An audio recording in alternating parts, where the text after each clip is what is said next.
Psoriáza je ochorenie vrodené, dedičné, také autoimunitné, že máme vlastne protilátky proti našim vlastným bunkám.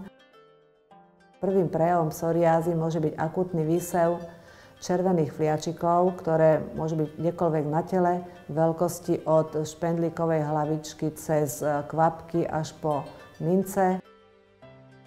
A potom na týchto ložiskách červených sa vytvárajú šupiny. Tie šupiny bývajú suché, strieblisté, veľmi ľahko sa odlučujú od ložiska.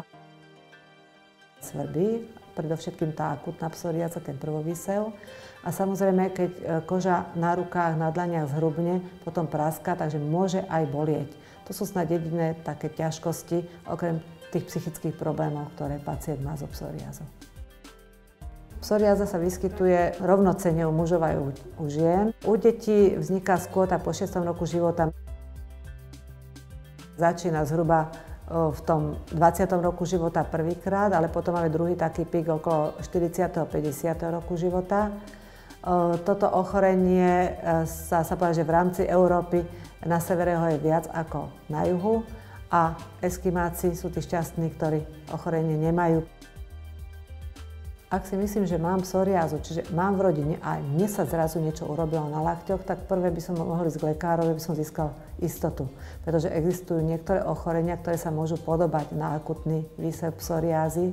Napríklad môže byť alergia na lieky, alebo dokonca druhé štádium syfilisu sa môže podobať na psoriázu. Každý lekár, keď chce potvrdiť alebo vyvrátiť diagnózu psoriázy, musí urobiť dobrú anamnézu.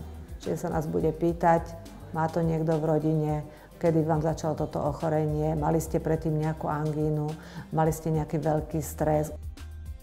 No a potom ďalšie vyšetrenie je vyšetrenie tej samotnej kože, čiže lokálneho nálezu, ako vyzerá to ložisko. A keď si nie je istý, tak potom vyberie kúsok kože, urobí excíziu a to sa potom histologicky vyšetrí. Psoriáza je ochorenie, ktoré je chronické ochorenie. Čiže keď už ho máme ho geneticky dané, ale v súčasnosti je naozaj veľmi, veľmi dobre liečiteľné.